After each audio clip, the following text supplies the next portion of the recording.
기적은 일어나네. 기적은 일어나네. 아멘. 전능하신 주 영원하신 능력에 주님 자유가 선포되어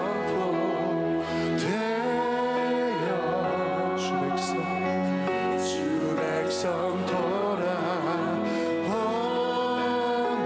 하나님 나라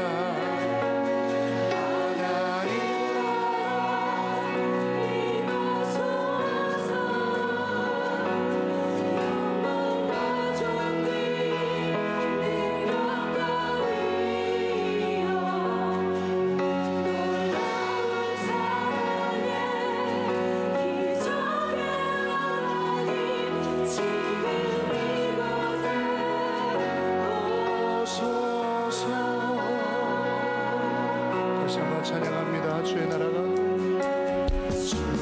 나라가 임할 때 하나님 임재하실 때 예배가 회복되고 주님의 기적을 모든 어둠의 세력을 밟으시옵소서. 전능하신 주 영원하신 능력에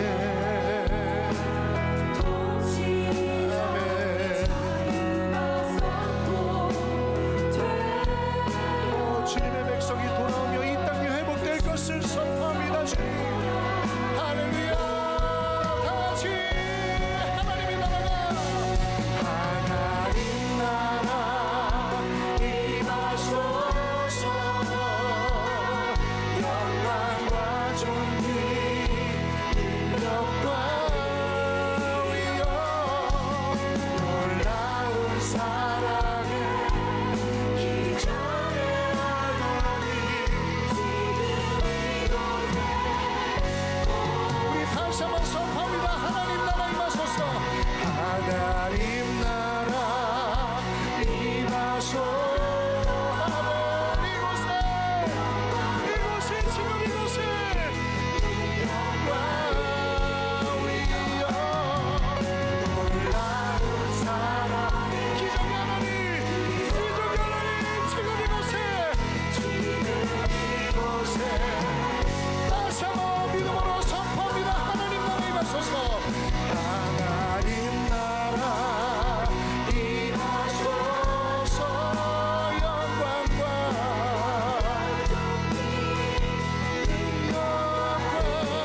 위엄 놀라운 사랑의 기적의 하나님 지금 이곳에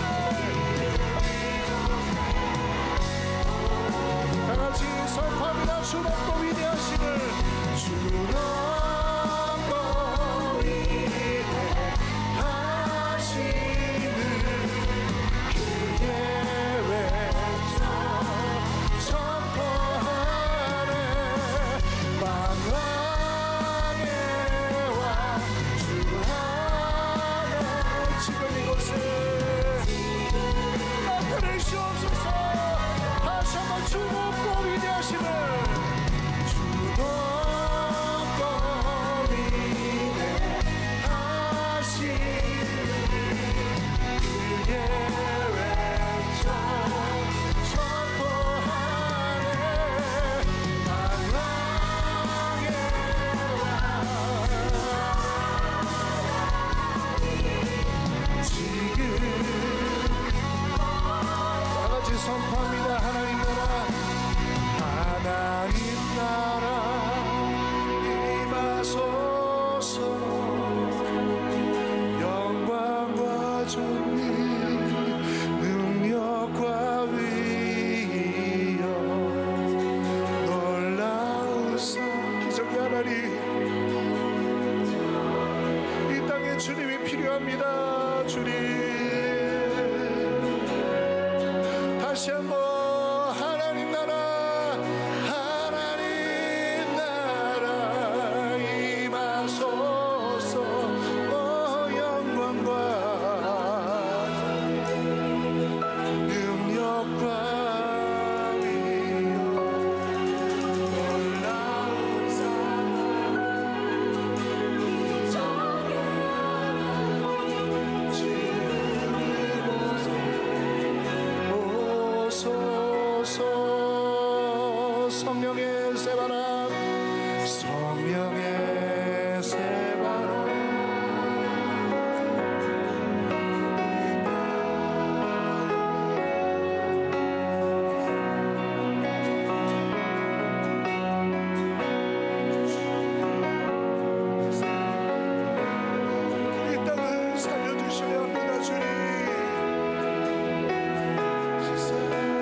소리 높여서 성령의 세바라 성령의 세바라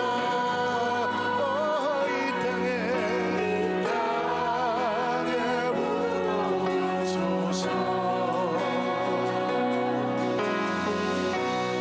주의 영이 생기로 우리를 이 땅의 교회를 살려주십시오. 다시 살리사 이 땅에 하나님 영광 원하니 그런 나라가 되게 열방에 하나님 영광이 주의 그런 나라가 다시 한번 성령의 세바라 성령의 세바라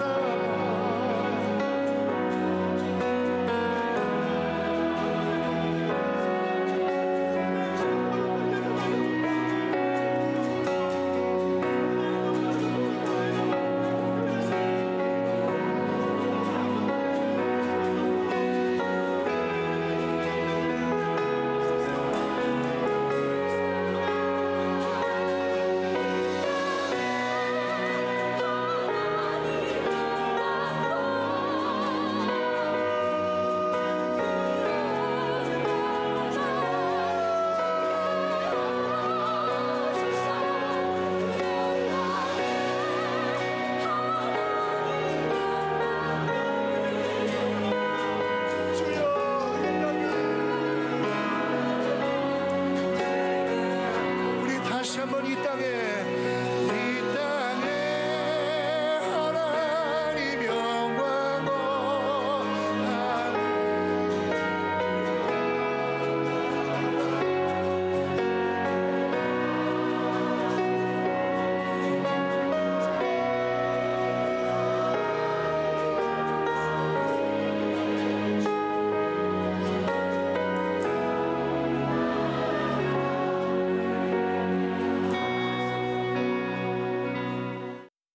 우리 이 느헤미야 1장 1절부터 11절까지 보겠습니다. 느헤미야 1장 1절부터 11절까지 교독하도록 하겠습니다. 제가 1절을 읽겠습니다. 여러분들이 2절 읽으십시오. 느헤미야 1장 1절로 11절 1절을 제가 읽습니다. 하가랴의 아들 느헤미야의 말이라. 아닥사스다 왕 제20년 기슬루월에 내가 수상궁에 있는데 들 가운데 하나인 하나니가 두어 사람과 함께 유다에서 내게 이르렀거니와 내가 그 사로잡힘을 면하고 남아있는 유다와 예루살렘 사람들의 형편을 물은즉 그들이 내게 이르되 사로잡힘을 면하고 남아있는 자들이 그 지방 거기에서 큰 환난을 당하고 능력을 받으며 예루살렘 성은 허물어지고 성문들은 불탔다 하는지라. 내가 이 말을 듣고 앉아서 울고 수일 동안 슬퍼하며 하늘의 하나님 앞에 금식하며 기도하여 이르되 하늘의 하나님 여호와 크고 두려우신 하나님이여 주를 사랑하고 주의 계명을 지키는 자에게 언약을 지키시며 긍휼을 베푸시는 주여 간구하나이다. 이제 종이 주의 종들인 이스라엘 자손을 위하여 주야로 기뻐하니 우리 이스라엘 자손이 주께 범죄한 죄들을 자복하오니 주는 귀를 기울이시며 눈을 씻사 종의 기도를 들으시옵소서. 나와 내 아버지의 집이 범죄하여 주를 향하여 크게 악을 행하여 주께서 주의 종 모세에게 명령하신 계명과 율례와 규례를 지키지 아니하였나이다. 옛적에 주께서 주의 종 모세에게 명령하여 이르시되 만일 너희가 범죄하면 내가 너희를 여러 나라 가운데 둘 것이요 만일 내게로 돌아와 내 계명을 지켜 행하면 너희 쫓긴 자가 하늘 끝에 있을지라도 내가 거기서부터 그들을 모아 내 이름을 두르고 택한 곳에 돌아오게 하리라 하신 말씀을 이제 청하건대 기억하옵소서.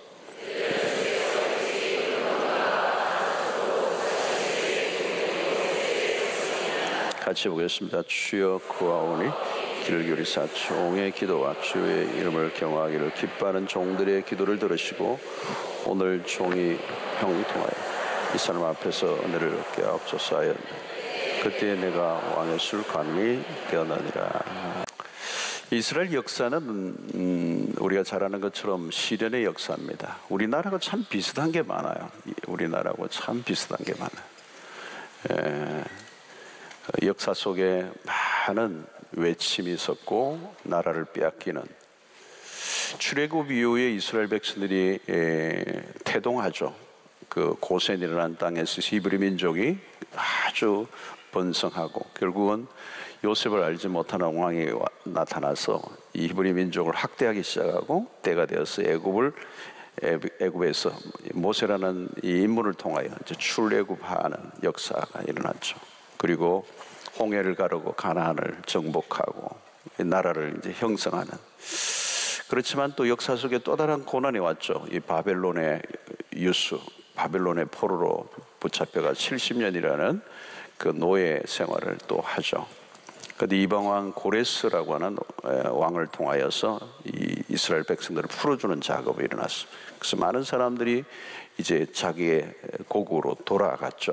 그러나 어떤 사람들은 70년의 세월을 지나다 보니까, 우리가 일제 36년의 세월을 보낼 때에 거기에 일본에 남아 있었던 사람들도 있었죠, 그죠? 거기에 또 정착한 사람들도 제일교포들도 있잖아요. 마찬가지로 이스라엘 백성들도 이 고레스 책령 이후에 다 풀어줬지만 그 이방의 나라에 그대로 사는 사람들도 있었고, 또 이스라엘로 돌아온 사람들도 있었습니다. 자, 그런 와중에 지금 느헤미야서가 있는 거죠. 모든 것은 다 이제 이렇게 고국으로 돌아가고 또 이 그 바벨론의 압제로부터 풀려났지만 여전히 그 예루살렘 성벽은 회파된 채로 이게 방치되어 있는 이제 그런 상황 속에서 이 느헤미야라고는 한 사람을 지금 사용하시는 장면이 나오고 있습니다. 이 성벽 재건이 굉장히 위급한 일이죠. 이 성벽이라는 것은 옛날 시대는 그게 뭐 우리 집 울타리와 똑같은 것입니다. 성벽이 무너져 있으면 울타리가 하나도 없는, 도둑이 마음껏 들락날락 할 수 있는 환경이죠. 나라가 불안정한 것입니다. 그런데 여전히 그 성벽들이 무너진 채로 있었던 거죠. 자, 오늘 2절을 보면 이런 말씀이 나옵니다. 내 형제 가운데 하나인 하나니가 두어 사람과 함께 유다에서 내게 이르렀기로 내가 그 사로잡힘을 면하고 남아있는 유다와 예루살렘 사람들의 형편을 물은적. 이 느헤미야가 지금 오늘 이 본문에서 보면 술관원이 되어 있어요. 이방의 나라의 그 왕실에서 최고위직이죠.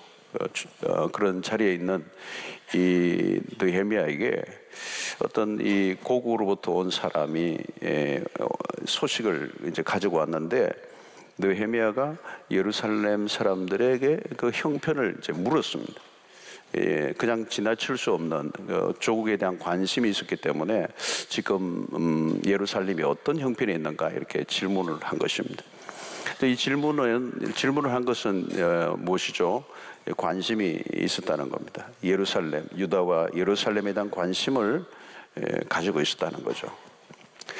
자, 이것은 좀 특이한 일입니다. 느헤미야가 어떻게 지금 유다와 예루살렘에 대한 이 관심을 가지고 그 고국에서 온 사람에게 질문을 했느냐는 거죠. 느헤미야가 지금 어디에 있는가 하면 1절을 보면 하갈의 아들 느헤미야의 말이라 아닥사스다 왕 제20년 기슬로월에 내가 수상궁에 있는데, 느헤미야는 지금 수상궁에 있다는 거, 한마디로 이방의 땅에 출세한 사람이에요. 왕실에서 고위직에 오른 성공한 사람. 자, 근데 눈에 띄는 장면이 뭡니까? 조국에 대한 형편에 대한 관심을 가진다는 거. 어떤 사람은 이게 당연한 거 아닌가 그렇게 생각할 수가 있는데 그렇지 않아요. 내 배가 부르면 그게 만족하고 빠져 살기가 쉽습니다. 주변에 대해서 별로 관심 가지지 않고 내 성공에 도취되어서 그렇게 살아갈 수 있는, 이 포만감 때문에 주변에 대한 관심이 없이 무관한 상태로 살아갈 수 있죠. 자, 오늘 우리 시대의 특징 가운데 하나가 뭐냐면, 우리는 우리 주변에 대해서 별로 많은 사람들이 오늘날 관심을 갖지를 않아요. 나 자신에 대해서 관심에 매몰되어 있는 삶을 살아가는 사람들이 많아지고 있습니다. 시선을 자기에게만 집중하는 거죠. 이것을 가리켜서 우리는 나르시시즘이라고 그러죠. 자기에게 몰두하는 모습. 특히 오늘 우리는 이 개인주의적 시대를 살고 있습니다. 자기라는 울타리 안에 갇혀 있는, 내 주변에 무슨 일이 나는지 알지 못하는 것입니다. 그래서 개인주의는 두 가지입니다. 자신에 대한 집중이고, 둘째는 타인에 대한 무관심. 이 둘은 붙어 있는 겁니다. 자신에게 집중할수록 다른 사람에게 관심을 가질 수가 없어요. 그래서 오늘 우리는 미이즘이라고 그러죠. 미이즘, 자기중심, 극단적 개인주의가 일어나고 있습니다. 자, 여러분, 말세의 특징 중에 하나가 뭐냐면 디모데후서 3장 1절로 2절에 이런 말씀. 너는 이것을 알라. 말세에 고통하는 때가 이르러 사람들이 자기를 사랑하며 돈을 사랑하며 자랑하며 교만하며 비방하며 부모를 거역하며 감사하지 아니하며 거룩하지 아니하며. 여기 첫 번째에 사람들이 자기를 사랑하며 이게 말세의 특징이라는 겁니다. 그러니까 나를 사랑하는 것까지는 좋은데 나 외에 다른 것에 관심을 갖고 있지 않는 겁니다. 자기 세계에 빠져 있는 겁니다. 이것을 가르쳐서 우리는 건강하지 않는 그런 병적 자기애라고 그래요. 병적인 자기애다. 내가 나의 행복, 나의 만족만을 챙기며 살아가면 행복할 것 같은데 사실은 그렇지 않아요. 내가 나에게 몰두한 그 삶은 고립된 삶이에요. 오늘 느헤미야는 사실은 이 수상공에서 성공한 부족한 것이 없는 만족한 상태에 살아가고 있는데, 예루살렘에서 온 사람에게 그 예루살렘의 성에 관련된 관심을 갖고 있다는 거예요. 어쩌면 나와 상관이 없는 일인데 것 같은데 그게 관심을 갖고 있다는 거예요. 여러분, 우리는 나와 상관이 없다고 생각하면 관심을 잘 갖지 않아요. 죄의 속성이 그렇습니다. 죄인의 속성이. 죄의 속성이 그래요. 자아중심적입니다. 철저히 우리는 나 자신에게 기울어져 있고 다른 거에 관심을 갖지 않는 거예요. 그래서 느헤미야도 다른 거에 대해서 전혀 관심을 갖지 않고 자기에 만족할 수 있는데 그렇지 않았다는 거예요. 대부분의 이스라엘 백성들은 어때요? 고국으로 돌아왔습니다. 예루살렘으로 돌아왔지만 이제 포로로 붙잡혀 있던 사람들이 해방되어서 돌아왔는데, 돌아왔어도 예루살렘의 그 성벽에 해파된 것에 대해서 별로 관심이 없었어요. 그처럼 이 조국이 그 나라를 잃어버리고 고통을 당했던 백성들이 이제 다시 돌아왔음에도 불구하고 그 성벽을 재건하는데 별로 관심을 갖고 있지 않아요. 왜 그럴까요, 여러분? 지금 자기들의 생계, 그 이제 포로에서 풀려난서 이제 고국으로 돌아와서 이제 자기들이 정착하기 바쁜 거죠. 실제적으로 자기의 모든 그런 신변 잡기, 얼마나 아무것도 없는 황폐한 그 노예 생활에서 고국으로 돌아왔을 뿐이니까 아무것도 없는 거죠, 사실은. 그러니까 자신들의 삶에 관심을 갖기에 현실의 무게가 작지 않은 거죠. 현실의 그 문제를 해결하기 위해서 굉장히 바빴던 거죠. 이해되는 부분이 있어요. 현실은 무시할 수 없잖아요. 그러나 자기 자신에게 당면한 현실에만 급급한 것은 문제가 있었다는 거죠. 이게 그들의 문제예요. 자, 여러분, 성벽 이 재건은 그 다음의 문제고 내가 먹고 사는 게 더 우선돼. 그렇게 살다 보면 어떻게 되죠? 성벽이 무너져 있으면 언제 다시 재침공을 받아서 나라를 빼앗길지 모르는 거죠. 내가 먹고 사는 일에는 바쁘고 나라 이 민족의 운명에 대해서는 관심을 갖고 있지 않다 보면 어떻게 되죠? 결국은 나중에는 또다시 이 나라를 빼앗기는 안타까운 일이 생길 수가 있는 것이죠. 성벽이 재건되지 않으면 안정된 삶을 살 수 없습니다. 그럼에도 불구하고 그들은 자신들의 개인의 문제에 쫓겨서 성벽의 해파에 대해서 아무도 관심을 갖고 있지 않아요. 느헤미야도 마찬가지입니다. 자신의 삶으로 이미 자기는 외국에서 성공한 사람으로 자신의 삶으로 충분해요. 성공의 도취에 살 수 있단 말이죠. 자, 그런데 고국으로부터 들려온 이 소식에 대해서 그런 관심을 갖고 있다는 거예요. 여러분, 우리 자신이 좋은 환경에 둘러싸여 있으면 나도 모르게 불감증이 찾아옵니다. 주변에 대해서 둔감해질 수 있어요. 현실에 대한 감각이 떨어진다는 거죠. 여러분, 민감성이 없어지는 것입니다. 근데 느헤미야는 소식을 듣자마자 무시할 수 없었습니다. 이 현실에 대한 민감성. 그 말은 느헤미야는 자신의 배부름과 성공에 도취되어 있지 않았다는 겁니다. 성공의 자리에서도 그는 영적인 감각을 놓치지 않았어요. 배가 불러도 영적인 감각을 유지하고 있었다는 거예요. 성공의 자리에 있었지만 영적인 민감성을 놓치지 않았다는 거예요. 이게 간단한 문제가 아니에요. 이런 관심을 가진다는 건 굉장히 중요합니다. 내가 무엇에 관심을 가지고 있는가? 여러분 지금 어디에 관심을 가장 많이 가지고 있습니까? 그게 사실 우리의 신앙의 상태를 점검할 수가 있어요. 나는 지금 무엇에 가장 마음이 많이 쏠리고 있는가? 여러분, 하나님의 역사는 내가 관심을 가지는 곳에서 일어납니다. 하나님 우리를 부르실 때 부르시는 방법 중에 하나는 뭐냐면 어떤 것에 관심을 갖게 하는 거예요. 자꾸 거기에 관심이 가요. 나는 자꾸 현실의 문제가 많이 쫓겨서 그것을 무시하고 싶은데 자꾸 거기에 관심이 가는 거예요. 눈길이 가는 거예요. 거기에 자꾸 내 시선이 빼앗기고 내 마음이 가는 거죠. 그러니까 느헤미야는 자기 자신이 지금 이 이방의 수상공의 최고의 직에 올라서 왕의 곁에서 왕을 돕는 그런 최고의 비서관으로 그 안락한 삶을 사는데 자기의 마음은 계속 가는 거, 가 있는 거죠. 예루살렘에 가 있는 거죠. 근데 그 예루살렘에서 어떤 사람이 자기를 만나러 왔을 때 당장 뭐예요? 거기에 대해서 질문을 하는 거죠. 그게 어떠느냐는 거죠. 평소에 자기 자신 안에 그 관심을 갖고 있었다는 거죠. 여러분, 남들은 다 지나가는데 나는 왠지 그게 걸려, 마음에. 자꾸 머리에 맴돌아요. 생각이 나요. 마음이 써요. 잊으려 해도 잊어지지가 않는 거. 여러분, 하나님의 부르심의 자리에 그런 일이 일어납니다. 자, 그런데 이 하나님과 함께 온 사람들의 보고가 무엇이었습니까? 3절에 보면 그들이 내게 이르되 사로잡힘을 면하고 남아있는 자들이 그 지방 거기에서 큰 환난을 당하고 능력을 받으며 예루살렘 성은 허물어지고 성문들은 불탔다 하는지라. 한마디로 뭐예요? 참혹하다는 거예요. 참혹하다.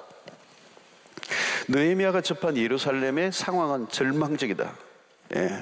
물어보지 않았으면 그냥 지나쳐 버렸을 수도 있는 상황들이죠. 근데 관심을 가지고 물어보니까 정확하게 그 얘기를 들어보니까 이 예루살렘은 참상이에요. 참상. 여러분, 우리가 관심을 가지고 있지 않고 살면요 그냥 지나쳐버려요. 다 지나쳐버려요. 근데 관심을 가져보니까 이건 심각한 거죠. 먹고 살기 바빠서 막 그냥 옆에 누가 죽는지도 모르고 누가 고통을 당하는지도 뭐 그냥 신음소리도 못 듣는 거예요. 너무도 억울하게 죽어가는 사람이 있는데도 모르는 거예요. 그 관심을 갖고 있지 않으면 내 주변에 누가 어떻게 되는지 모르는 거예요. 그러니까 여러분, 관심이 없다는 것은 어쩌면 나도 모르게 잔인해진 거예요. 다른 사람이 지금은 고통하는데 내 현실에 빠져서 주변에 관심을 갖고 있지 않는 거. 그러는 동안에 죽어가는 사람들이 많다. 여러분, 오늘도 우리 주변에 무너진 것들이 얼마나 많습니까? 사실은 굉장히 많이 있죠. 예루살렘의 성벽이 무너진 것처럼 회파되어 있는, 방치되어 있는, 참담하게 무너져 있는 영역들이 많이 있어요. 사실 여러분, 우리 좀 교육 현장도 보면요 무너져 있죠. 굉장히 많이 무너져 있어. 제가 얘기를 최근에도 접하니까요, 교육 현장도 오늘날 진짜 심각해요. 답이 없어요. 답이 없어. 답이 없어요. 지금 학교 정말 우리 학생들이 힘들어요. 힘들어요. 고통받는 이웃들이 굉장히 많아요. 우리 주변에. 관심을 가지기 시작하면 실상들이 드러난다는 거죠. 실상들이 드러나. 저는 이제 목회자니까 우리 주변의 한국교회 상황을 보잖아요. 제가 몇 년 전에 서울에 1년 동안 다녔어요. 매주 조국교회에 대한 참상을 제가 보았어요. 그게 안타까워서 내가 이 바쁜데도 매주 서울 한복판에 가서 기도회를 1년 동안 했어요. 아무도 뭐 모르시죠. 굉장히 마음이 아팠어요. 저는 지금도 마찬가지. 외면하고 살면 돼요. 근데 외면할 수 없는 충격적인 사실들이 너무 많아요. 우리 교회도 그런 무너진 영역들을 바라보고 관심이 가 있는 부분들이 많이 있어요. 우리 여러분 보십시오. 미혼모 사역이 몇 년째 됐잖아요. 그 미혼모 사역도 무너져 있는 현장이에요. 방치되어 있는 거죠. 아무도 돌보는 사람이 없어요. 그래서 우리가 관심을 가지기 시작한 거죠. 정부도 손을 댈 수 없는 영역들. 그게 들어간 거죠. 들어갔어. 지금도 막 섬기는 분들이 많이 계세요. 우리 보면 미자리 교회, 농촌 교회, 곳곳에, 그죠? 우리 교회 성장만을 관심을 가지고 우리 교회만을 생각하면 그냥 방치할 수도 있는 영역들이 많이 있지만 우리가 이 안으로 들어가는 거예요. 지금도 농촌 교회에 지금 생명을 건 분들이 계세요. 제가 보니까 막 전국으로 다니면서 막 그냥 발이 닳도록, 예, 그 처절한 현실을 보면서 막 가슴으로 아파하고 돕고 섬기는 분들이 많이 계세요. 미자리 교회도 마찬가지. 자, 여러분, 사람들은 어떤 일에 관심을 가지지 않고 외면하려고 하는 마음이 우리 안에 있어요. 외면하고, 나도 힘들어. 여러분, 이제 관심을 가지는 것은 간단한 문제가 아니에요. 관심은 곧 책임으로 다가오기 때문에. 몰랐으면 넘어갈 수 있는데 관심을 가지다 보니까 그 상황을 알게 되면 가만히 있을 수가 없는 거죠. 무엇인가 해야 된다는 부담감이 오는 거죠. 그 부담감 때문에 사람들은 사실은 관심을 갖지 않아요. 길거리에서 누가 맞고 있는데도 그냥 지나쳐버리죠. 관심을 가지고 말려들면 피해를 입을 수도 있고, 나도 바쁘니까, 나도 힘드니까 관심을 갖는 거 쉽지 않아요. 여러분, 관심은 사랑입니다. 느헤미야는 비록 이방의 왕실이 있었지만 조국 이스라엘과 예루살렘에 대한 사랑을 갖고 있는 것, 그런 하나님의 백성의 정체성을 잃지 않아요. 하나님의 백성으로서 그 예루살렘의 성벽은 그냥 예루살렘의 성벽이 아니고 하나님의 백성의 자존심이 걸려있는 것이거든요. 여러분, 관심을 가지면요, 보이는 게 있습니다. 보여. 이전에 전혀 보이지 못하는 세계가 들어오는 거죠. 여러분, 뉴스를 봐도요, 그냥 지나쳐요. 근데 어떤 사람은 자기의 관심을 갖고 있는 사람들은요, 자기가 연관된 게 나오면요, 콱 그냥 온몸이 그냥 그게 이제 관심이 쏟아지죠. 자, 여러분, 보고를 들은 느헤미야의 반응을 한번 봅시다. 4절에 보면, 내가 이 말을 듣고 앉아서 울고 수일 동안 슬퍼하며 하늘의 하나님 앞에 금식하며 기도하여. 참 기가 막히죠. 그 예루살렘이 회파된 소리를 듣고 난 다음에 느헤미야의 반응이에요. 이 말을 듣고 앉아서 울고 수일 동안 슬퍼하며. 여러분, 조국의 실상을 듣고 기가 막힌 거죠. 그가 한 첫 번째 행동이 뭐냐면 울고 또 울었다는 거예요. 느헤미야가 지금 왜 울고 있습니까? 자신의 문제 때문입니까? 아니에요. 사람이 언제 웁니까, 여러분? 여러분, 언제 우세요? 아니, 언제 울어봤습니까? 네. 슬퍼할 때가 언제예요, 여러분? 어떤 자매가 왜 막 슬퍼해서 왜 슬퍼하냐니까 남자친구가 군대 갔어. 오늘 군대 갔다는 거예요. 여러분, 느헤미야는 울어도 그냥 우는 게 아니에요. 수일 동안 슬퍼하며 금식하며 울었어요. 여러분, 운다는 것은 무엇을 의미합니까? 조국의 아픈 현실이 느헤미야의 가슴 속으로 밀고 들어온 겁니다. 조국의 아픔이 자신의 가슴을 흔들어 놓은 거예요. 조국의 아픈 현실과 자신이 분리되어 있지 않습니다. 자신이 지금 성공하고 배가 부르다고 행복할 수 없었어요. 조국의 아픔이 감정이입이 된 거예요. 조국이 내 안으로 들어온 거예요. 예루살렘의 처절한 상황이 바로 내 문제처럼 다가왔어요. 나와 동떨어진 문제가 아니고 내 문제처럼. 여러분, 눈물은 귀중한 겁니다. 눈물은 귀중한 거예요. 무엇 때문에 여러분 눈물을 흘려보셨어요? 여러분, 눈물을 흘리지 않은 사람은 사실은 잔인한 거죠. 여러분, 사이코패스가 뭐 딴 게 아니에요. 다른 사람의 고통을 즐기는 거예요. 사실 어떻게 보면 다른 사람의 고통을 즐기는 거, 다른 사람의 고통을 무시하는 거. 여러분, 눈물은 귀중한 것입니다. 눈물을 흘리고 싶어서 흘려지는 게 아니에요. 그것은 우리의 마음의 상태를 잘 알려주는 것입니다. 느헤미야 눈물은 그냥 애구심에서 나온 게 아닙니다. 무너져 있는 예루살렘은 유다의 수도요, 예루살렘은 하나님의 백성들의 정체성과 연결되어 있는 거예요. 예루살렘은 하나님의 임재와 영광으로 가득했던 곳이에요. 예배가 드려졌던 것이고 이스라엘의 자존심입니다. 여러분, 무너지고 깨어진 영역들을 바라보며 우는 사람들이 필요해요. 우는 거죠. 지금 우는 거예요. 첫 번째는 관심이고 두 번째는 우는 겁니다. 그 실상을 알고 나서 우는 겁니다. 여러분, 이 느헤미야의 가슴에 이 눈물이 굉장히 중요한 거예요. 무너지고 깨어진 영역을 바라보며 우는 거예요. 우는 거. 그 민족을, 그 아픔을, 그 참상을 보면서 우는 거. 여러분, 오늘 우리의 주변도 마찬가지. 참 주변의 답답한 상황들을 보면 그 상황들 안으로 깊이 들어가고 감정이입이 되면요, 우리 안에 그 현실을 직시할 때 우리에게 찾아오는 게 뭐냐면 눈물이 오는 거예요. 내 문제가 아니고 내 주변의 문제, 우리 사회와 나라와 한국계와 의리온 이웃과 부조리한 현실과, 여러분, 선지자들은 그 시대의 상황을 바라보며 울었던 자들이에요. 선지자들은, 여러분, 예레미야 선지자가 눈물의 선지자잖아요.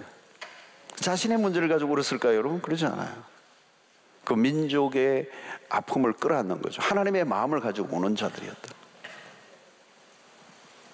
에스겔이 어떤 사람입니까? 그발강가에서 우는 자리였어요. 그 시대의 그 무너진 영역들을 바라보며, 뺏긴 시온을 바라보며, 그 시온으로 돌아가야 할 그날을 바라보면서 그발강가에서 에스겔이 울어요. 처절하게 울죠. 다니엘도 마찬가지예요. 여러분, 한나가 어떤 여인이에요? 한나도 자식을 위해서 울 것 같지만 사실은 그 혼란한 역사의 운명에 그 아이를 달라고 기도했던 것으로도 출발했지만 결국은 불임의 그 이스라엘을 위하여 기도한 거예요. 그 눈물이 사실은 조국에 대한, 하나님의 나라에 대한 눈물이었다는 거예요. 누가복음 23장 28절을 보면 예수께서 돌이켜 그들을 향하여 이르시되, 예루살렘의 딸들아, 나를 위하여 울지 말고 너희와 너희 자녀를 위하여 울라. 예수님이 하신 말씀. 나를 위해서 울지 말라고, 내가 뭐 죽는다고 울지 말고 너와 너의 자녀들을 위해서 울라. 여러분, 오늘 우리 시대가 사실 이 눈물이 필요한 시대예요. 눈물이 필요한 시대. 내 문제가 아니고 사실 이 나라와 이 민족. 여러분, 오늘 시대는 굉장히 타락한 시대예요. 여러분, 아주 그냥 심각하게 타락한 시대예요. 모든 영역의 도덕이 무너진 시대예요. 우리 세상 안으로 들어가 참상을 보면 청소년들이 이리까지, 어린 아이들이 이리까지, 오늘 이제는 배교가 그냥 만연한 시대고요. 하나님을 떠난 시대예요. 하나님을 완전히 떠난 시대. 다원주의 물결이 크게 일어나면서 기독교가 포위화되어 있어요, 여러분. 도덕적으로 무너진 곳이 한두 곳이 아니고요. 정치, 경제, 사회, 문화, 교육 모든 영역이 혼란해요, 혼란. 그래서 이 시대적으로 절망적인 시대를 우리가 살고 있어요. 답이 없어요, 답이 없어. 청년 세대들이 절망하고 있죠, 여러분. 길이 안 보여요, 여러분. 정신적 질병에 걸린 사람들이 속출하고 있습니다. 세상으로 들어가 보면 정의가 무너진 곳이 하나 두나가 아니에요. 여러분, 오늘 우리 민족은 어떤 곳입니까? 이 70년 이상 이 두동강 난 상태로 지금 있잖아요. 북한은 뭘 갖고 있어요? 핵을 들고 있어요, 여러분. 핵을 들고 있어요. 지금 여러분, 북한은 지금 심각한 경제난으로 어마어마하게 지금 굶어 죽어갈 수밖에 없는 상황에 도달해 있어요. 그 지금 우리가 구호품을 지금 보내야 되는 수밖에 없는, 뭐 여러 가지 상황이 안 좋아도 지금 우선 굶어 죽는 사람들이 지금 속출하다는 거예요. 우리 안에는 여러분 이념과 정치적 대립이 얼마나 심화되어 있습니까? 여러분, 길이 안 보일 정도로 아주 꽉 막혀 있어요. 꽉 막혀 있어요. 경제도 지금 거대한 폭풍이 몰고 있고요. 무너진 성벽과 같아요. 이 나라가 무너진 성벽과 같아요. 한국교회도 마찬가지고. 그러면 이건 지금 세계적으로도 마찬가지입니다. 오늘도 제가 이제 어떤 책을 하나 읽었는데, 일본의 학자가 지은 이 지금 세계 전반에 관련된 것을 적어놓은 책인데, 지금 몰락의 징조예요. 몰락의 징조. 온 세계가 몰락의 징조. 마지막 시대예요. 마지막 시대. 앞이 보이지 않는다는 것이죠, 여러분. 요즘 여러분 보십시오. 요즘 우리 한국에는 이민 열풍도 지금 불고 있어요. 이민 가겠다는 거예요. 이민 가다. 성벽이 무너져 있다는, 성벽이 무너져 있다. 우리가 어떻게 해야 될 것이냐? 우리가 어떻게 해야 될 것인가? 특별히 여러분, 저는 목회자니까 교회를 바라보면서 그 시대적 마지막 보루가 교회인데, 도덕적 마지막 마지노선도 교회예요. 모든 부패를 막는 마지막 선도 교회. 오늘 교회의 현실은 굉장히 위험한. 여러분, 내 개인적으로만 내 신앙 유지하고, 우리 교회 신앙생활 내 하고, 그냥 내 문제만 해결되면 괜찮다고 생각하고, 우리의 기도가 우리의 개인의 문제에만 머물러 있으면 안 돼요, 여러분. 성벽이 무너져 있으면 그 성벽을 먼저 지어야 되는데, 예루살렘 백성들은 자신의 현실에 자기 아이들의 자기 문제에만 파묻혀서 이 예루살렘 성벽은 방치되어 있어요. 그런데 외국에 성공한 느헤미야는 그 조국의 소식을 듣고 밤잠을 잘 수가 없어요. 식음을 전폐하는 거예요. 수일 동안 울면서 눈물로 기도하는 거예요. 저는 여러분, 오늘 우리 안에 그런 이 나라에 대한, 이 민족에 대한, 우리 오늘 이 시대적 현실에 대해서 우리가 좀 더 깊이 관심을 갖고 깊이 가슴앓이를 하는 그런 눈물이 회복되는. 여러분, 옛날에는요, 우리 이 민족이, 우리 한국교회는 이 역사의 초기 이 근대사회는요, 최고의 애국자는 그리스도인들이었어요. 그래서 여러분, 옛날 교회들 보면요, 초가집들이 교회가 있는데요, 그 교회는 반드시 뭐가 걸려 있었느냐면 태극기가 걸려 있어요. 태극기가.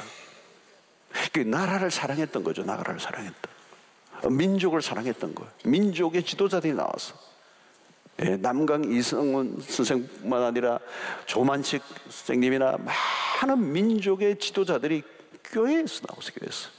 그리스도인은 다 애국자요, 민족을 생각하고 민족의 생명을 걸었던 사람들. 우리는 어떻게 할 것인가? 느헤미야는 조국에 대한 그 안타까운 현실에 대해서 관심을 갖고 기도한 사람. 자, 느헤미야는 그것으로 끝나지 않았어요. 그의 첫 번째 행동이 무엇입니까? 그런 하나님의 역사가 그 깊은 관심으로 출발하지만 그 관심이 곧 무엇으로 옮겨지느냐 하면 기도로 옮겨지는 거예요. 여러분, 기독교 신앙에서 가장 근본적이고 중요한 것이 있다면 그것은 기도입니다. 하나님의 일에는 항상 기도가 따르죠. 여러분, 기도를 빼면 신앙을 얘기할 수가 없습니다. 종교 개혁자들은 기도가 일이고 일이 곧 기도라고 표현을 했습니다. 기도와 삶이 분리되지 않았어요. 자, 그 기도를 느헤미야가 이제 하기 시작하는 거죠. 4절을 보면 이렇습니다. 4절 하반절에 보면 이 말씀, 하늘의 하나님 앞에 금식하며 기도하여. 그랬습니다. 첫 번째는 관심이요, 두 번째는 우는 거였어요. 근데 울고 끝나는 게 아니면 그 번째는 기도로 나갔어. 기도. 하늘의 하나님 앞에 금식하며 기도하여. 문제를 목격하고 난 다음 그는 가장 먼저 기도했습니다. 그냥 기도가 아니요, 금식하며 기도. 비상이라는 거죠. 여러분, 어려운 상황에 마주쳤을 때 우리의 반응은 무엇입니까? 우리는 어려운 상황 자체에 매몰될 때가 많아요. 문제를 분석하고 문제에 대한 해결책을 찾으려고 합니다. 그러면 여러분, 문제 자체에서 빠져나올 수가 없어요. 느헤미야에게서 배울 수 있는 것은 무엇입니까? 그의 첫 번째 반응은 기도였습니다. 그는 즉각적으로 기도의 자리로 나간 거예요. 이런 문제 앞에서 가장 먼저 기도로 나아갔다는 것은 무엇을 말해줍니까? 그는 평소에 기도하던 사람이라는 거예요. 평소에 여러분, 기도가 몸에 익숙하게 배어 있는 사람이요, 문제가 딱 생기면 기도를 해요. 기도 안 하는 사람은요, 문제가 생기면 기도 안 해요. 아이고 하다가 막 어디로 가죠. 막 사람들 만나고 전화통 들고. 하나님 찾지 않아요, 여러분. 하나님 찾는 사람은 평소에 기도한 사람이에요. 당황하다가 볼일다 봐요. 여러분, 문제를 만나면 가장 먼저 무엇이 생각납니까? 기도해야 되는 거예요. 기도. 느헤미야는 사건 자체보다 하나님께 우선적으로 관심을 가지고 있습니다. 어떤 상황에 직면했을 때 사람은 두 가지 형태로 나타나요. 하나님에게 초점을 맞추든지 아니면 상황 안으로 빠지든지, 둘 중에 하나예요. 느헤미야는 먼저 하나님을 찾았습니다. 자, 누가 하나님을 찾습니까? 아무나 하나님을 찾는 게 아니에요. 하나님이 누구인지를 아는 사람들이. 자, 오늘 5절을 보십시오. 5절을 보면 느헤미야가 이렇게 표현합니다. 이르되 하늘의 하나님 여호와 크고 두려우신 하나님이여, 주를 사랑하고 주의 계명을 지키는 자에게 언약을 지키시며 긍휼을 베푸시는 주여 간구하나이다. 여기 보면 하늘의 하나님, 크고 두려우신 하나님이에요. 그랬어요. 하나님에 대한 경외심을 나타내고 있는 거죠. 하나님에 대한 경외심이에요. 하늘의 하나님, 여러분, 이 말은 하나님께서 역사의 주관자이시다는 거죠. 모든 것은 하늘의 결정이 되는 겁니다. 땅의 문제는 땅에서 해결되지 않아요. 하늘에서 결정하는 것입니다. 모든 역사의 헤게모니는 하늘의 하나님에게 있다. 하늘의 하나님.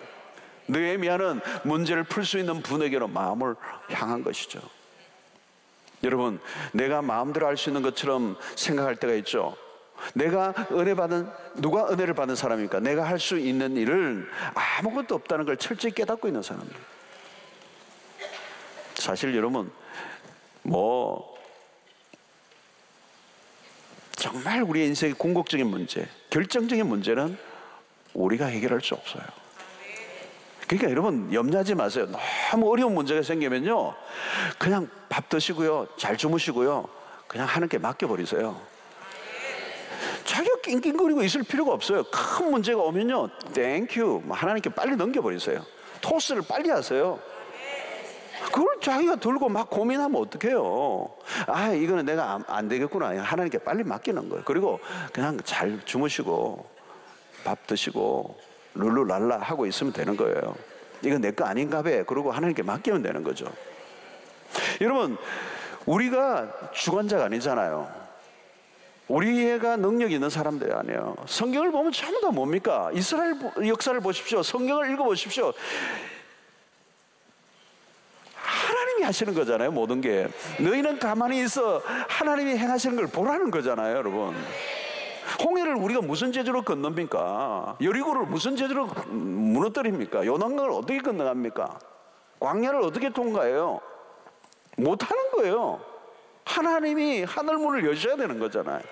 인간의 실력이 아니라는 거죠. 일반적으로 여러분, 우리의 실력으로 되는 건 몇 개 안 됩니다.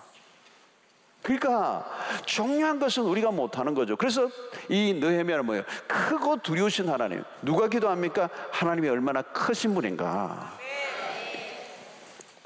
여러분, 골리앗을 향해 갔던 다윗을 한번 생각해 보시죠. 다윗은 그냥 조그마한 소년이에요. 골리앗은 자이언트고요. 어떻게 그에게 달려갑니까? 진짜 자이언트는 하나님이시라는 것을 다윗은 일상에서 경험했기 때문에. 다윗은 늘 누구를 상대하고 대면했느냐 하면 하나님을 상대한 사람이에요. 하나님과 늘 대화하고 하나님을 묵상하고 하나님을 바라보고 하나님을 주시했던 이 다윗에게 그것이 일상이었기 때문에 하나님을 대면했던 그 다윗이 어느 날 딱 엘라 골짜기에 가서 자이언트 골리앗을 보는데 별거 아니에요. 저게 저런 게 있나? 그래 막대기 들고 간 거예요. 그러니까 골리앗이 웃겨가지고 너가 나를 개로 여기느냐? 그래, 개다. 여러분, 하나님을 늘 대면했던 거예요. 여러분, 묵상이 뭡니까? 하나님을 대면하는 거잖아요. 기도가 뭐예요? 하나님을 대면하는 거예요. 크고 두려우신 하나님을 보는 겁니다. 그러면 어때요? 골리앗은 아무것도 아니에요. 사실 여러분, 그 소년 다윗 그 자체로 보면 아주 왜소한 어린 아이잖아요. 어린 아이, 정말 별 볼 일 없는 어린 아이에 불과한데 그가 대했던 분이 누구인가에 따라서 그의 인생이 결정이 되는 거예요. 그가 보았던 하나님을 그의 시선을 장악하고 있었기 때문에 그에게 다가온 골리앗은 그렇게 두려운 존재가 아니었어요. 여러분, 상황만 분석하면요, 두려움에 빠져들어요. 다윗이 두려워하는 존재는 오직 한 분밖에 없어요. 하나님이. 그게 크고 두려우신 하나님이라는 거예요. 다른 건 두렵지 않다는 거예요. 여러분, 기도를 열심히 하고 말씀을 날마다 묵상하다 보면 하나님이 크고 두려우신 분이라는 걸 확신하면요, 다른 건 두려움이 없어요. 오늘 이 밤에 그런 은혜가 있게 되기를 바랍니다. 근데 여러분, 어떤 사람은 오늘 밤도 와가지고 막 문제만 계속 분석하는 거예요. 그래, 그렇지, 이래서 안 되고 힘들고 자꾸 분석하는 거예요. 여러분, 문제를 분석하지 말고 하나님을 묵상하시길 바랍니다. 하나님을 묵상해야 돼요. 분석할 것인가 묵상할 것인가, 그게 결정이 되는 겁니다. 여러분, 분석력 쓸데없는 겁니다. 현대인들은 분석을 잘하죠. 묵상은 안 하고. 묵상을 하셔야 돼요. 그러면 분석을 뛰어넘는 하나님의 역사를 맛볼 수 있으리라고 믿습니다. 느헤미야는 하나님 누구신가를 분명히 알았어요. 누가 기도합니까? 하나님이 누구인가를 아는 사람이에요. 기도는 무엇이죠, 여러분? 초점의 문제입니다. 하나님에게 기도를 하면서도 초조한 사람들이 있어요. 그 사람은 하나님보다 문제에 더 몰두하고 있기 때문에. 어떤 사람은 그래요. 기도하면서도 계속 문제를 몰두하는 거예요. 여러분, 어떤 일이 터졌을 때만 하나님을 찾는 사람은 정작 하나님이 누구신 줄 몰라요. 기도를 단순히 문제 해결의 도구로만 생각하는 거죠. 불만 꺼지면 끝이에요. 하나님의 성품에 관심을 가져야 되는 거죠. 하나님과 친밀해져야 되는 거죠. 기도는 종교적인 절차가 아니에요. 일상적인 삶 속에서 하나님과 인격적인 교제를 하며 하나님께 초점을 맞추고 있는 겁니다. 자, 느헤미야는 어떤 기도를 하고 있습니까? 6절을 보십시오. 이제 주의 종들인 이스라엘 자손을 위하여 주야로 기도하오며 우리 이스라엘 하나님이 주께 범죄한 죄들을 자복하오니 주는 귀를 기울이시며 눈을 여시사 종의 기도를 들으시옵소서. 나와 내 아버지의 집이 범죄하여 그랬어요. 자, 여러분, 이게 매우 중요한 대목에 지금 이 느헤미야가 기도하고 있습니다. 끝부분이에요. 나와 내 아버지 집이 범죄했다는 거예요. 지금 느헤미야는 기도를 하는데 그 기도 속에 뭐를 하느냐? 나와 나의 아비 집이 범죄했다는 거예요. 이 회개기도. 이스라엘의 죄, 그 아비의 죄, 그리고 자기와 무관하지 않다는 거예요. 느헤미야는 민족의 죄를 자신의 것으로 끌어안는 겁니다. 조상의 죄뿐만 아니라 내 죄도 포함되어 있는 거예요. 이건 대단해지죠. 이게 흔치 않는 일입니다. 느헤미야는 민족의 실패와 고통을 겪는 문제에 있어 책임의식을 느끼는 거예요. 문제에 당면할 때 가장 많이 하는 게 뭘까요, 여러분? 누구 때문에 이런 일이 일어났다 그러잖아요. 문제만 터지면 우리는 뭐 합니까? 전부 다 책임 전가잖아요. 너희들 때문에, 누구 때문에, 어느 대통령 때문에, 누구 때문에, 다 그냥 넘기잖아요. 누구 때문에 누군가의 잘못에 초점을 맞춰요. 그래서 모두가 저격수가 되는 거예요. 돌을 던지려고 하는 거죠. 비난의 화살을 쏘는데 명수가 되는 거죠. 여러분, 아담의 후예예요, 다. 아담의 후예는 다 책임을 남에게 넘기는 건 나 죄 아니라는 거예요. 빌라도처럼 난 손 씻어버리고 나하고 상관없다는 거예요. 서로의 문제를 찾아내서 다른 사람을 죽이는데 도구로 사용하죠. 여러분, 책임을 회피하는 것은요, 가장 저급한 행동이에요. 자기에게 더 많은 문제가 있는데 다른 사람들에게 비난을 돌리는 거예요. 이것을 가르쳐서 우리는 유체 이탈이라고 그래요. 여러분, 비난은 책임으로부터의 도피 행각입니다. 비난하는 사람은 주로 그 문제와 나와 아무 상관이 없다는 거예요, 여러분. 문제가 터지면요, 비난 막 하는 사람들은 뭐예요? 그 비난은 자기 자신과 상관없는 거예요. 다른 사람에게 문제를 다 뒤집어 쓰고 나는 그것으로 빠져나오는 아주 비겁한 행동이에요. 도피 행각이죠, 여러분. 자, 근데 느헤미야는 남에 대한 비난보다 자기 자신의 죄를 인정해요. 자신의 허물을 고백해요.